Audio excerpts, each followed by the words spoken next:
হরে কৃষ্ণ। আজ 22শে কার্তিক 1430, 9ই নভেম্বর 2023, বৃহস্পতিবার, রমা একাদশী। এই রমা একাদশীর দিন আমি শ্রীমদ্ ভগবদ্ গীতা পাঠ করছি। আজ আমি পাঠ করব শ্রীমদ্ ভগবদ্ গীতার 14 অধ্যায় গুণত্রয় বিভাগ যোগের শ্লোক 18, 19 ও 20। নমামি শরং সচি দানন্দরূপং লসৎকুণ্ডলং গোকুলে ভ্রাজমানম যশোধাভিয়ো লুখো লব্ধবমানং পরামৃষ্টমত্তং ততো দ্রুত গোপা। শ্লোক 18। ঊর্ধ্বং গচ্ছন্তি সত্যস্থা মধ্যে তিষ্ঠন্তি রাজসা জগন্নগুণবৃত্তিস্তা অধো গচ্ছন্তি তামসা। অনুবাদ: সত্যগুণ সম্পন্ন ব্যক্তিগণ ঊর্ধ্বে উচ্চতর লোকসমূহে গমন করে, রজগুণ সম্পন্ন ব্যক্তিগণ মধ্যে নরলোকে অবস্থান করে এবং জঘন্য গুণ সম্পন্ন তামসিক ব্যক্তিগণ অধঃপতিত হয়ে নরকে গমন করে। তাৎপর্য: এখানে এই শ্লোকে প্রকৃতির 3টি গুণে অনুষ্ঠিত কর্মের ফলগুলি আরও বিশদভাবে বর্ণনা করা হয়েছে।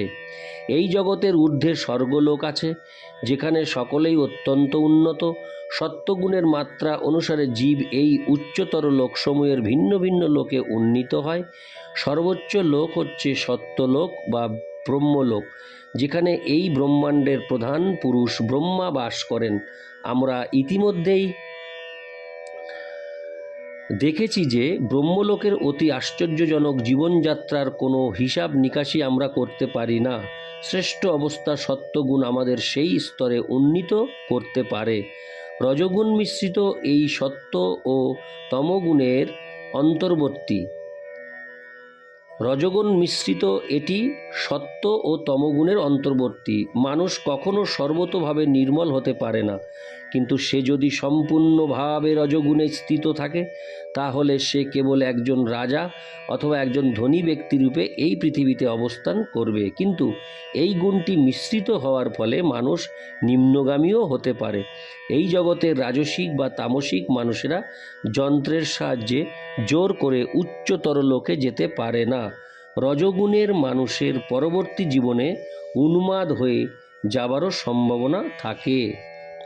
সবচেয়ে নিকৃষ্ট তমগুণকে এখানে জঘন্য বলে বর্ণনা করা হয়েছে। তমগুণে আচ্ছন্ন হয়ে থাকার ফল অত্যন্ত বিপজ্জনক। এটি জড় প্রকৃতির সবচেয়ে নিকৃষ্ট গুণ। মনুষ্য জন্মের নিচে পক্ষী, পশু, সরীসৃপ, বৃক্ষ আদি 80 লক্ষ প্রজাতি রয়েছে এবং তমগুণের প্রভাব অনুসারে মানুষ সেই সমস্ত জঘন্য অবস্থায় পরিণত হয়। এখানে তামসা কথাটি অত্যন্ত গুরুত্বপূর্ণ। তামসা বলতে তাদেরই বোঝায় যারা উচ্চতর গুণে উন্নীত না হয়ে সর্বদাই তমগুণে আবদ্ধ থাকে।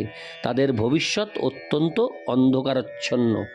রাজসিক ও তামসিক মানুষদের সত্যগুণে উন্নীত হওয়ার একটি সুযোগ আছে, আর সেই প্রক্রিয়ার নাম হচ্ছে কৃষ্ণ ভাবনামৃত।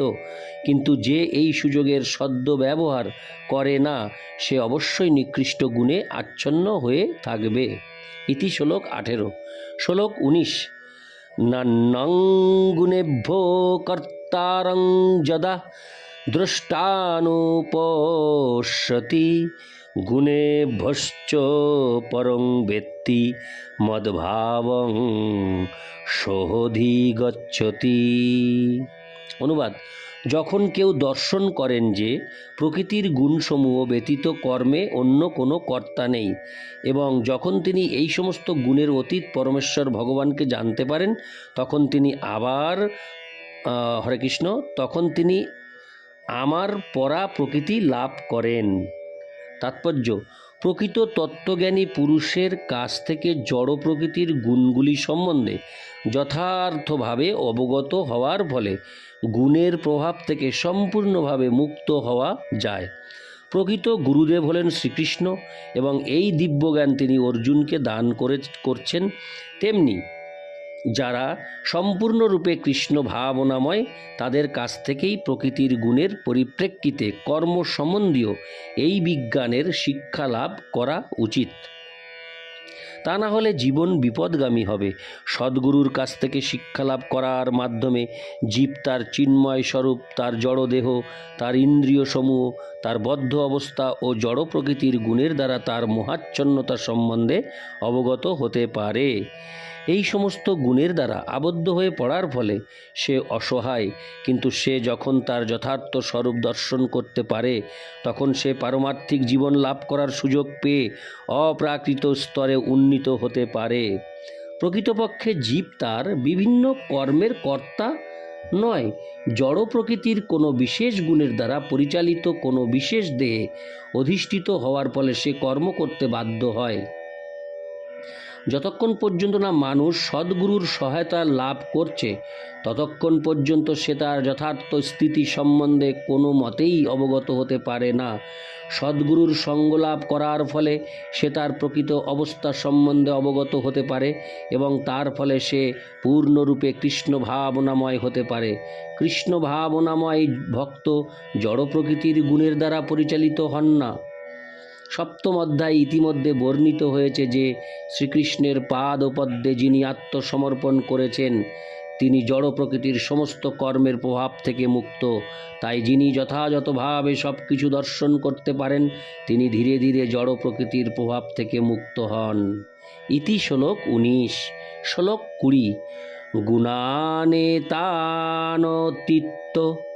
ত্রীন দেহি দেহ সমুদ্ভবান জন্ম মৃত্যু জরা দুঃখৈর্বিমুক্ত হমৃতমশ্নুতে। অনুবাদ: দেহধারী জীব এই 3 গুণ অতিক্রম করে জন্ম মৃত্যু জরা ও তাদের দুঃখ থেকে বিমুক্ত হয়ে অমৃত ভোগ করেন। তাৎপর্য: এই জড়দেহে থাকা সত্ত্বেও পূর্ণ কৃষ্ণ ভাবনায় অধিষ্ঠিত হয়ে কিভাবে গুণাতীত অবস্থায় থাকতে পারা যায় তা এই শ্লোকে বর্ণনা করা হয়েছে। সংস্কৃত শব্দ দেহি অর্থে দেহধারী। এই জড়দেহে থাকলেও দিব্য জ্ঞান লাভ করার ফলে মানুষ প্রকৃতির গুণের প্রভাব থেকে মুক্ত হতে পারে। এমনকি এই দেহের মধ্যে থেকেও সে দিব্য জীবনের চিন্ময় আনন্দ উপভোগ করতে পারে, কারণ দেহ ত্যাগ করার পর সে অবশ্যই চিৎজগতে ফিরে যাবে। কিন্তু এমনকি এই দেহেও সে দিব্য আনন্দ উপভোগ করতে পারে। পক্ষান্তরে বলা যায়, ভক্তিযোগে কৃষ্ণ ভাবনাময় হওয়াই জড়জগতের বন্ধন থেকে মুক্ত হওয়ার লক্ষণ। অষ্টাদশ অধ্যায়ে এ বিষয়ে ব্যাখ্যা করা হবে।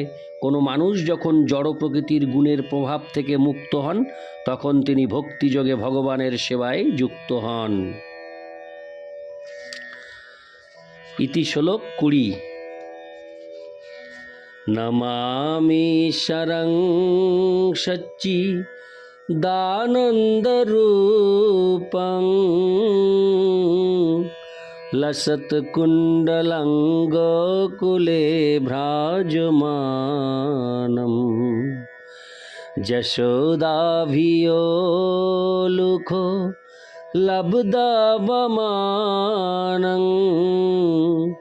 পরামৃষ্টমত্তং ততো দ্রুত গোপা। হরে কৃষ্ণ।